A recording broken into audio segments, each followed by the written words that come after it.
নমস্কার বন্ধুরা, শীতকালে এই সুন্দর বাঁধাকপি তোমরা তো অনেকভাবে খেয়েছো। একবার কি এই বাঁধাকপির মধ্যে এক টুকরো মাছের লেজ ফেলে দেখেছো? কত চমৎকার খাবার তৈরি হয়। না খেলে তোমরা স্বাদটাই মিস করবে।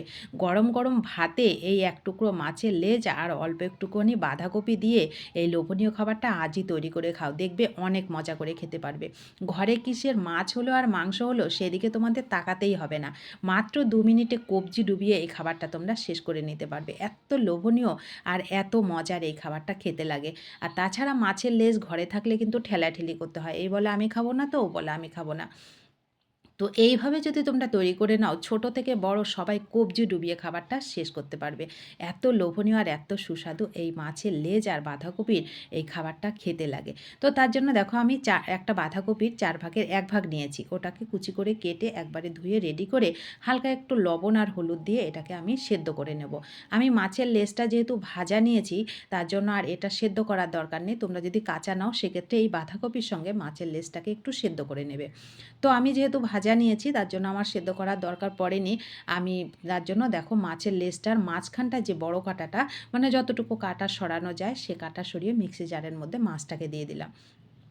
আর এদিকে যে বাঁধাকপিটা আমি লবণ আর হলুদ দিয়ে সেদ্ধ করেছি সেটাকে একটু ঠান্ডা করে মিক্সি জারের মধ্যে দিলাম। তো প্রথমে আমি একটা ছোট মিক্সি জারের মধ্যে দিলাম, ওটার মধ্যে হয়নি, তারপরে আমি একটা বড় মিক্সি জারের মধ্যে দিয়ে এটাকে দেখো সুন্দর করে পেস্ট করি। পেস্টটা কিন্তু ভালো করে করবে না, হয়তো কিন্তু মাছের কাঁটা যদি থেকে যায় গলায় বেঁধে যাবে। তো হয়ে গেল পেস্টটা। এবার আমি গ্যাসটা অন করে কড়াই বসিয়ে দিলাম। এখানে আমি 2 চামচ মতন সর্ষের তেল দিলাম। আমি তেলটা খুব কম দিয়েছি, তোমরা চাইলে কিন্তু তেলের ভাগটা আরও বেশি দিতে পারো।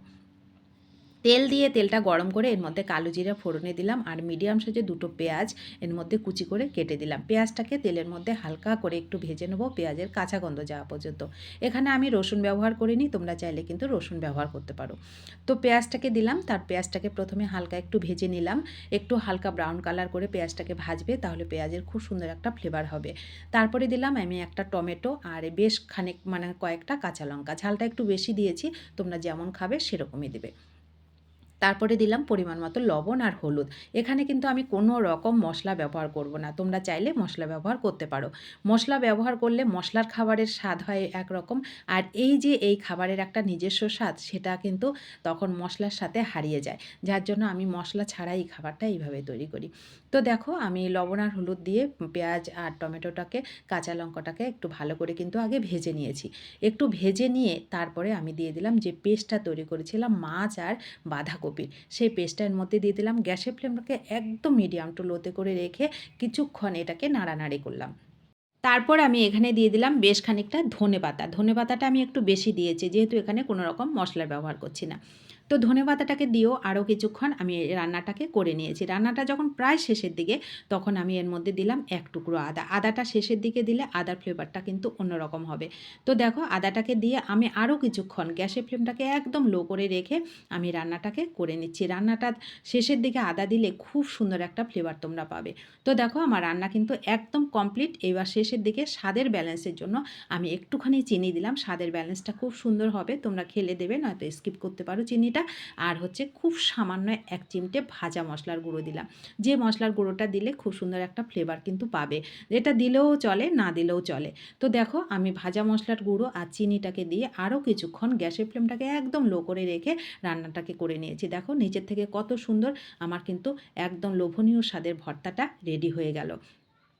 এটা যখন তৈরি হয়ে যাবে তোমরা নিজেরাই বুঝতে পারবে, কড়াই থেকে উঠে আসবে আর এত সুন্দর একটা মিষ্টি গন্ধ পাবে, তখনই বুঝতে পারবে রান্নাটা ফুল কমপ্লিট হয়ে গেছে।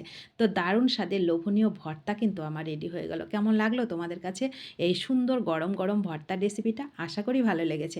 ভালো লাগলে আমি বলবো আজই তৈরি করে খাও। যদি হাতের কাছে এক টুকরো মাছের লেজ থাকে আর বাঁধাকপি থাকে, দুপুরবেলা গরম গরম এরকম ধোয়া ওঠা ভাত আর এই ধোয়া ওঠা ভর্তা থাকলে তোমাদের আর কোনো কিচ্ছু লাগবে না। কবজি ডুবিয়ে তোমরা এই খাবারটা দিয়েই একেবারে নিমিষে খাবারটা শেষ করে নিতে পারবে। তো ভালো লাগলে লাইক করো, শেয়ার করো, নতুন বন্ধু হলে ভালোবাসা দিয়ে আমার পাশে থেকো। আর যে সকল বন্ধুরা পাশে আছো তাদেরকে তো আমার অসংখ্য অসংখ্য ধন্যবাদ।